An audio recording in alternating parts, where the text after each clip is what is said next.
All right, welcome back to part 3 of Blooming in our Q&A series. Remember, these questions are coming from my past clients. These are coming from my Bloom Telegram group. If you're not in there, you need to get there. How do you get there? At intentionalqueenjourney.com. If you go ahead and sign up to our email list, you get a free gift, and you also will be able to have access to the free Telegram group. And in there, you get to ask me questions before you get into the group. So that way I'm serving you and answering your questions because you came for a reason and you want community. So I'm taking their questions and I'm going to be now answering some of the frequently asked questions and breaking them down. So today we're going to talk about, how do I rebuild confidence after feeling like I failed? So how do I rebuild confidence after feeling like I failed? Now, I have a child. This channel, this space is for ambitious moms who are in corporate or entrepreneurship, who want to beat burnout and they want to bloom with confidence and harmony. So that means you have some shame there. You have some guilt. You have some things that you are really struggling with that has you in a space of wanting to do better. And when you realize that confidence is built on how you talking to yourself, right? We talk about positive, sexy talk. My signature Bloom framework breaks it down, but this is more so in the second and the third pillar where I talk about loving yourself and owning your story. Okay. And so you have to own your role in it, but you also got to love yourself. How are you talking to yourself is the foundational step. But then the next thing you want to know is, remember that confidence comes over time. You have to move past comfort zones. So you never really fail. The mindset shift here is, did you really fail or did you learn? Because if you're a perfectionist, an overachiever, a people pleaser, you're going to take it as failure. And sometimes you have to look at it as, this happened for me, not to me.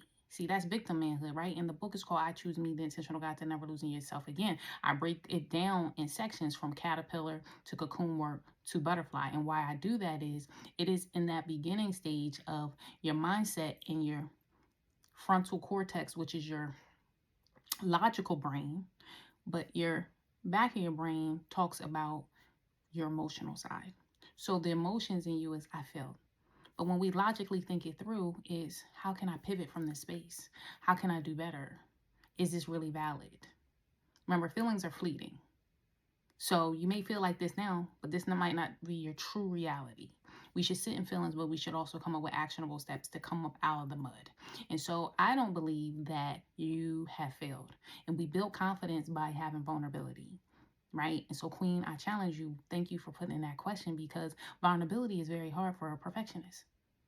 But when you start to have courage and then you get courageous, and then next thing you know, you flying out there with confidence again, but it's moving past comfort zone. So it starts with self-belief.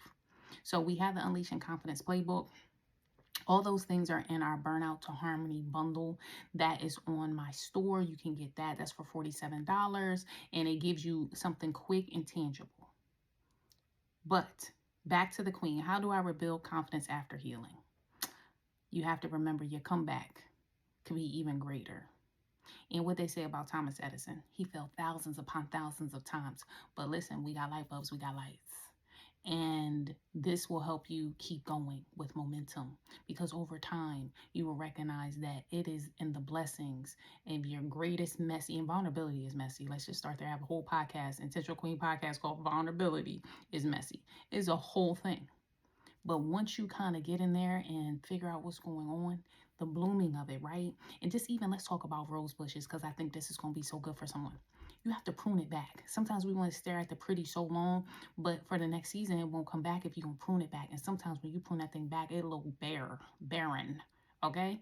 When you get to that point that you understand it's for you to come back stronger.